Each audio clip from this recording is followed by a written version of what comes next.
Smash Bros. For the N64 is the start to the beloved series that a lot of people, myself included, still love to this day. It has seen massive growth in basically every aspect, from the characters to the stages and of course the gameplay. And today I will be covering what didn't get into the final release of the original game, and one of those things has to be some stages, and both do take a lot from Dreamland, that being the assets and the music. One of them is a very small stage with just having 3 platforms that all can be grabbed onto. The layout is very similar to Battlefield, and again, it just takes the Dreamland assets, so there's not really much to talk about. Then the next one is way bigger and has a lot more platforms, as you can see. The smallest one on the far left just moves downward left and upward right, and then there is a platform on the far right with 2 other walls on the sides, and these ones just move side to side. And now we move on to some unused costumes, one of them being with Pikachu. This is a variant on his green team costume. It can actually be accessed in the debug menu, but the costume does have Pikachu show a fall vibrant shade of green, and it's incomplete because for some reason it doesn't map the color to its whole body, so some parts of his body will just show his original color. Another character that did have unused costumes is Jigglypuff. And in this case for Jigglypuff, it has 2 unused costumes, and both are inaccessible just like Pikachu's, and there are also variations on its green team skin. This does change Puff's color to a either pale blue or a pale yellow, and the pale yellow does not color all of Puff's body, while parts of it are just normal pink, just like what happened with Pikachu. The yellow costume also doesn't have a stock icon, which is fair because it wasn't used in the game. And then there was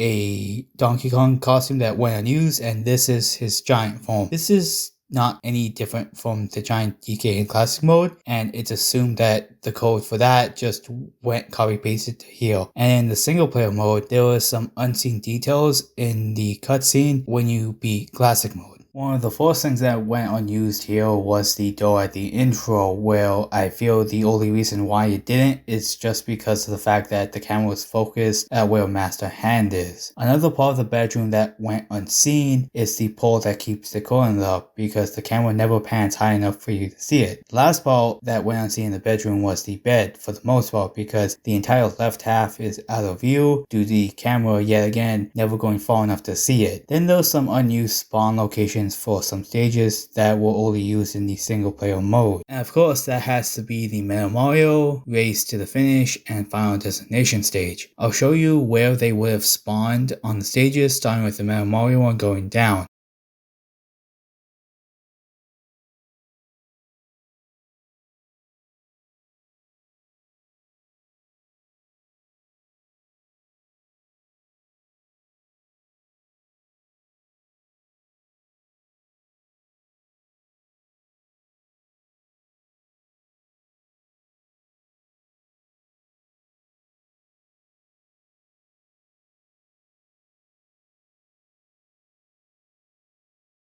And of course, there are also some unused animations, and this is in relation to the Fighting Polygon team, the Giant DK, and Metal Mario characters. They all can enter through the Mushroom Kingdom stage, and their animation is same with whoever they resemble. Something else that I think is well known is that Final Smashers were planned for the game, and there are sound clips that went unused, and these ones are belonging to Kirby, Fox, Pikachu, Captain Falcon, and Ness. Kirby's isn't really much different to what was used in Smash 4, so I won't really spend much time on that. Fox's clip is in Japanese, but it does translate to either come on or let's go, and I have no idea what they were planning with this one. Pikachu does have 2 separate voice clips, just like Kirby, but in the case of Kirby, it's very similar to voice clips that were used in Brawl and Beyond. It was just re-recorded in Brawl when Final Smashers were finally introduced. But something interesting about Pikachu is that these voice clips might not have been for Volt Tackle, since at that point Book 1 hasn't introduced that move yet since it was in Gen 3, so who knows what that move would have been. Then we have Captain Falcon, where one of them he is saying come on, and this was used as a taunt and his Final Smash in Brawl, and in Melee it just went unused for one of his taunts, I believe. He also does have a sound clip saying Blue Falcon, which was used later on for his Final Smash. This also went unused in Melee, and it's been assumed that it might have been used for when he exits his Blue Falcon in the stage entrance animation. It's only in the Japanese version for whatever reason. Finally, we have Ness, and he does have 2 separate voice clips. and one of them is of him saying PK and the other Starstone. I don't know why there's two different voice clips, but of course these ones were eventually used in Brawl when Final Smashes were introduced. I don't think it was these ones exactly, but it's a similar case with before where they just probably re-recorded it just because in the N64 version it is pretty low quality. Then there are also some other voice clips, but in this case it's in relation to the announcer. The clips that went unused were him saying bonus stage, are you ready, final stage, draw a game, and Jigglypuff. And I don't know why the last one went unused. Maybe they just had a better take, but that's whatever. And that covers most of Smash 64's unused content, which I found pretty interesting to talk about. What did you guys find interesting? Let me know down below. I actually like knowing that Final Smashes were planned for 64, and that is still my favorite addition to the series. I think most of them in the N64 version would have been similar to how we had them with the original cast, that being like someone like Mario obviously having the fireball tornado thing and stuff like that, but honestly, I can't really tell for some of them, since someone like Pikachu obviously probably wouldn't have Volt Tackle because, it hasn't been introduced in Pokemon, and I don't know if they would have done that, but, Smash has taken some liberties before, but, that's whatever. And honestly, thank you all for watching, and I will see you guys in the next video.